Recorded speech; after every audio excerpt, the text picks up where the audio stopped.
Anyway, everybody knows who I'm talking about. This guy had Muhammad Ali's number. He couldn't fight a lick.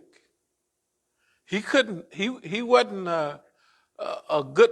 Uh, he was all so discombobulated that that's what threw Muhammad off.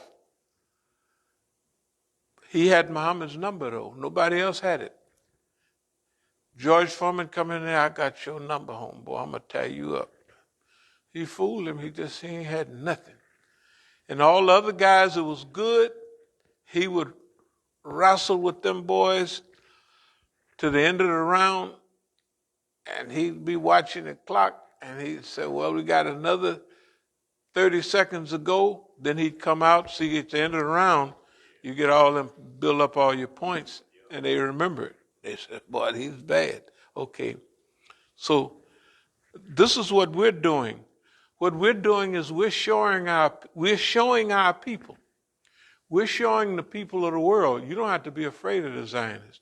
Why? The Zionist days are up. The American, and this triumphant here, or whatever it is, not triumph, that's three. This trio, this pair, this is not a trio, it's a pair, of monsters, the United States of America and the Zionist state of Israel. The United States of America is technically whipped and been whipped a long time. So that's why the Zionists have ran it into wars. All the wars that the United States have been in, that they've lost, of course, in the last decades have been because the Zionists hated the people and they wanted them to go fight, whether it was Iraqis. Iraqi fought the Iranians for all those years, 1980 to 1988, and they had that huge army left. So the Zionists said, you can't leave that country with that big army that's been trained and been fighting that long.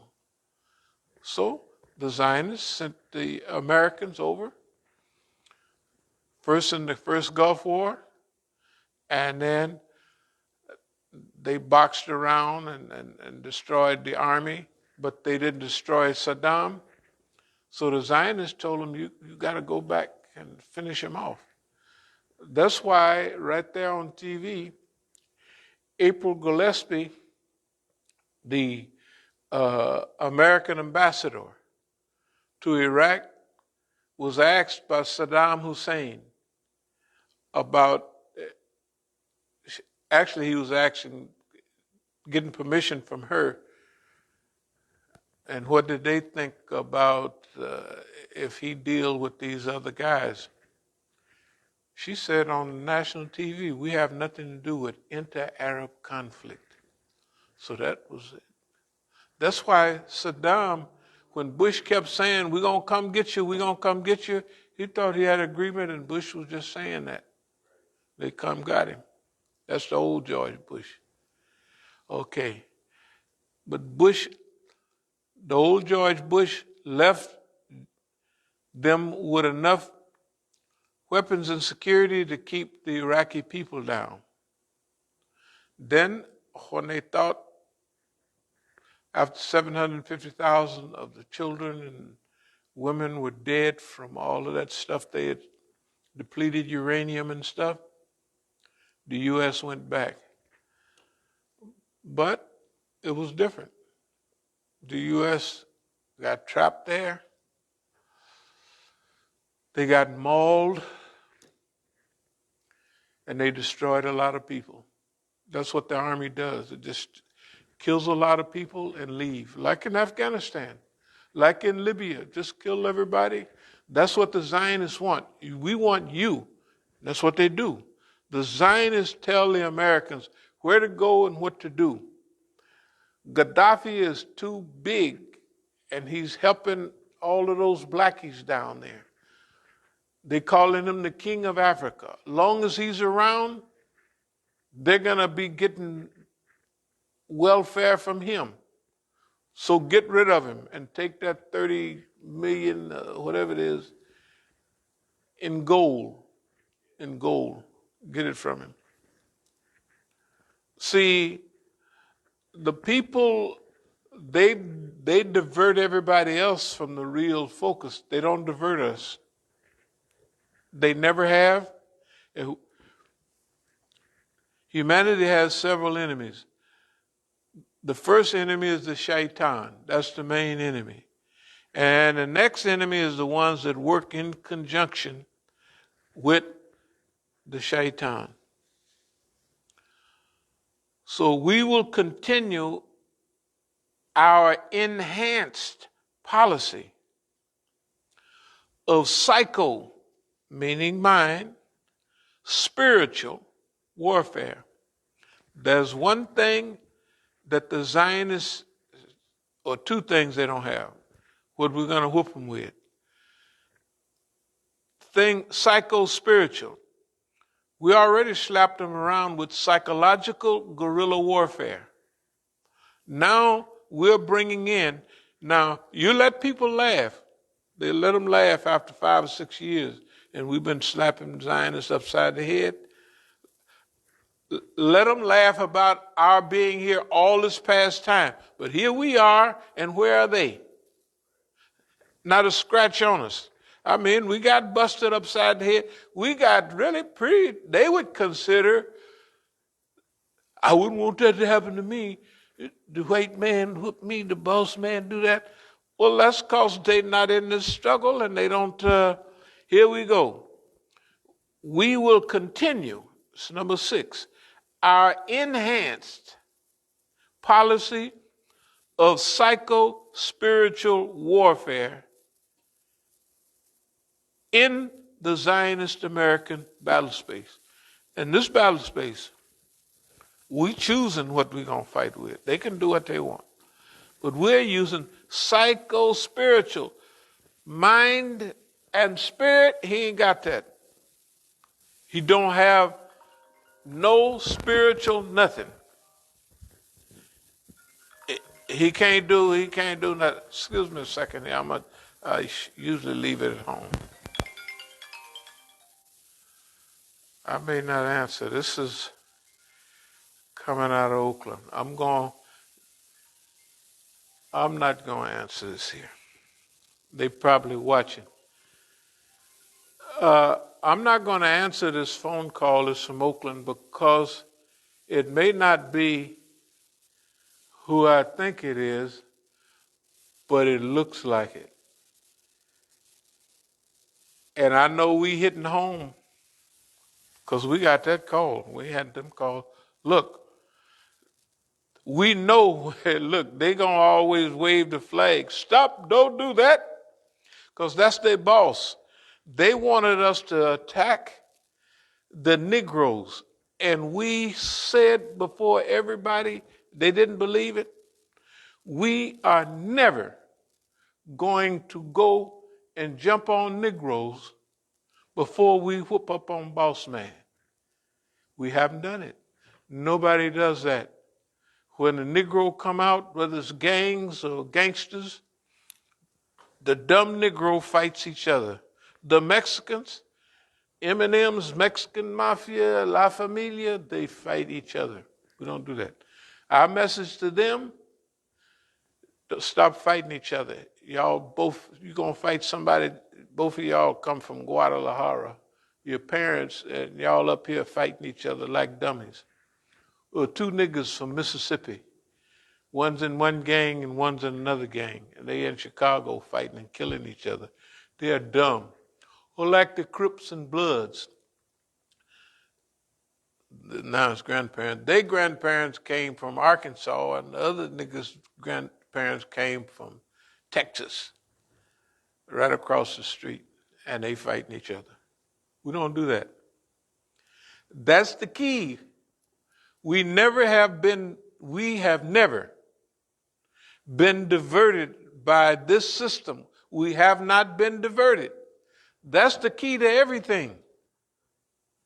And we know we're right because the dummy is right here. It has the number where it's coming from. They sitting there, what news they got?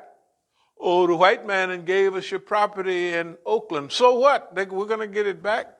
And we're going to have it all in the news. We're going to write books about it on our time. You don't have to give it back when we first go there and say, hey, you took our property illegal. Here we got, you lied. We don't do that when we get ready. Just like here, we did this when we get ready. We've been cruising on this for 10 years. That's what longevity is. You cruise on this, we're reading from stuff 22 years ago. Right? And hey, let me just go again. We seek your, and then we have parentheses. We seek your, in parentheses, Muslim, I don't know whether it's freedom love, yeah, Muslim freedom lovers.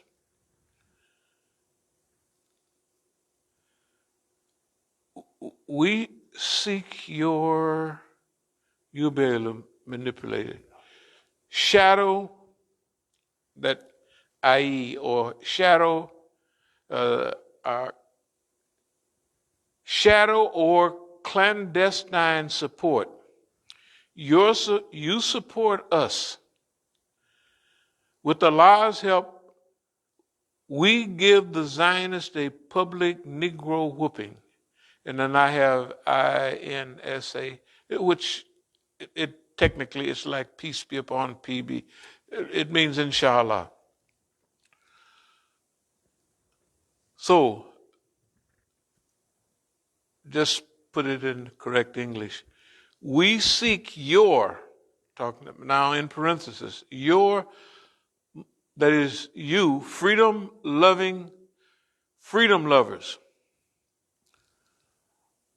The shadow, like, in the shadows, clandestine support. You support us with Allah's help. We give the Zionists a public Negro whipping. We already know because just talking like this is hurting the Zionists. If we were to fold this up, see what I mean? If we were to fold this up, no. Sometimes the people are so dumb. They're like hilarious. You ain't heard from Negro in 2 or 3 months. And when we hit on this, that's the psycho. Look, why are we doing what we psycho-spiritual? When they look at us, I'll put it this way. Remember, every time we come into some situation, Black Lives Matter, all of those stuff, is some funny stuff go on, right? Here come the police and cut us off. And what he say, he's talking to us like we wouldn't let those people come in our neighborhood. Those people are your people, right? We tell them, no, y'all brought them, right? These white people, they're nice. These people are not all card-carrying government agents. But the card-carrying government agents are bringing them in under the flag they're waving. Right? We're going to capture that flag, snatch it out of their hands. And they're going to, hey, how are we going to do it? The Negro way, we're going to clown the Zionists. The Zionists are fair game. The Zionists are so brutal, so mean, it's just nobody ever points it out. Any question anybody asks me, I'm going to come back and point it out the Zionists. I don't care if they ask me, how about the weather? I said the Palestinians have to suffer in the weather. I don't care if they ask about agriculture. I'm going to say the Zionists used to have beautiful agriculture. I mean, the Palestinians, agriculture, dates, and you cut down their trees, you steal their water and keep it up there for the people in Zionist Israel, right? You don't allow them to I don't care what and that's the thing. They're not going to have us on too many of these shows and everything, because whatever they ask us, we're going to say what we want. We don't care they could ask us about mountaineering. We'll talk about the desert fair, Gila monsters. We talk about what we want. Or don't bring us on the show anymore. Yeah.